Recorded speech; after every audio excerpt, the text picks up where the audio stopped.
Once upon a time, there was a girl named Bola. She lived in a small village with her blind grandmother. Bola and her grandmother were very poor and could barely feed themselves. They did not own any farm or animals in the village, and Bola would go around begging other villagers for food. Many people despised them and were not willing to help them with food, even when they knew that they were very poor and starving. Only one farmer called Baba Deji would give Bola food whenever she came begging. Baba Deji was not wealthy himself, but he had a small farm where he grew yams and other small vegetables, so he would always make sure that he kept some food for Bola, as he knew she would always come for food. One day, there was famine in the village as the rains had stopped falling. Crops and animals began to die, and hunger began to fill the land. The few villagers that had some food left were not willing to share their food, as they were afraid of what would happen when they ran out of food. Bola and her grandmother were starving, and when Bola would go out to beg, no one was willing to give her food. Even Baba Deji did not have food left, as he was starving as well.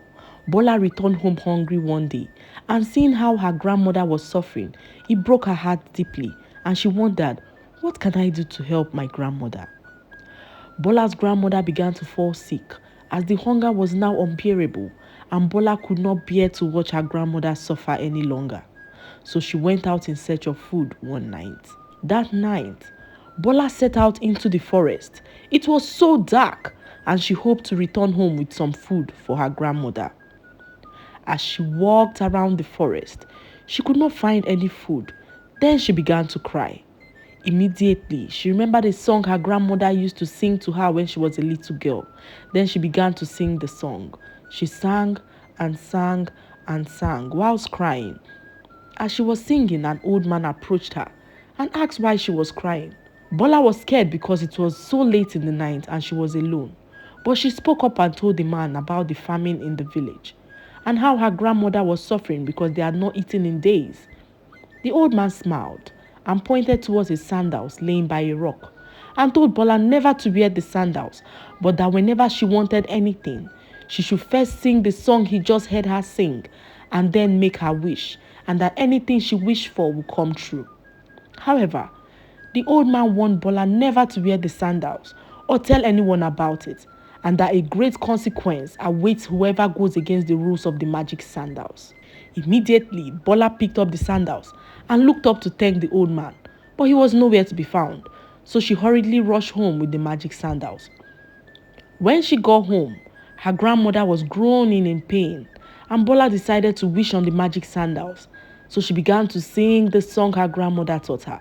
Then after singing, she wished for the sandals to grant her food in abundance. Immediately, several food items appeared and Bola could not contain her joy. There were yams, plantains, vegetables, even fresh fruits. And she could not believe her eyes because it had been a while that they had a proper meal. So she hurriedly prepared food for her grandmother and rushed to Baba Deji's hut to give him some food. He was so happy and confused at the same time. How did you get this much food? He asked Bola. She couldn't reveal her secret, so she laughed and told him to eat up. Baba Deji ate the food, but he was confused as to how Bola got her hands on this much food, because even before the famine, they could not afford this type of food. He was confused and hoped he wasn't dreaming. Bola went back home, and whenever her food finished, she made another wish. And whilst everyone in the village was hungry, Bola, her grandmother, and Baba Deji were feeding fine.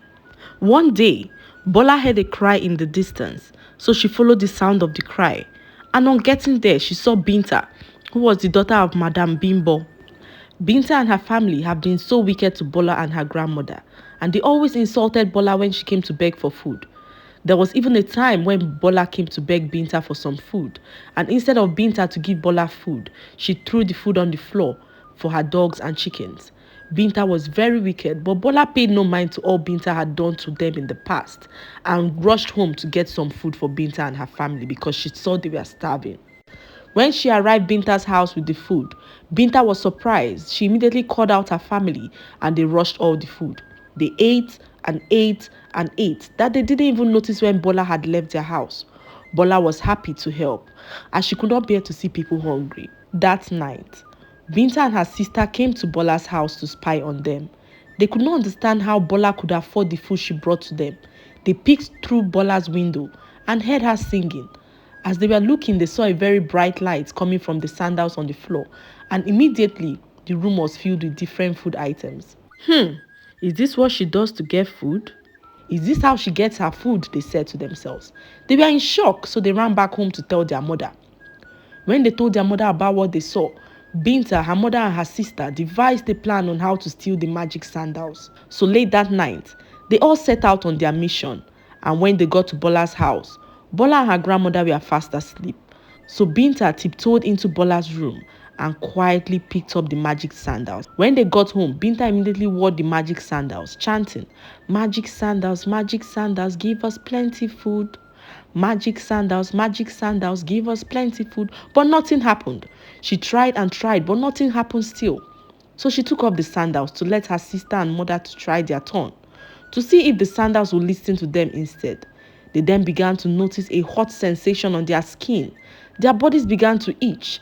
Balls began to grow out of their skin, and immediately the sandals disappeared and returned back to Bola's room as if nothing had happened. In the morning, Bola heard some commotion outside and she rushed to see what was happening.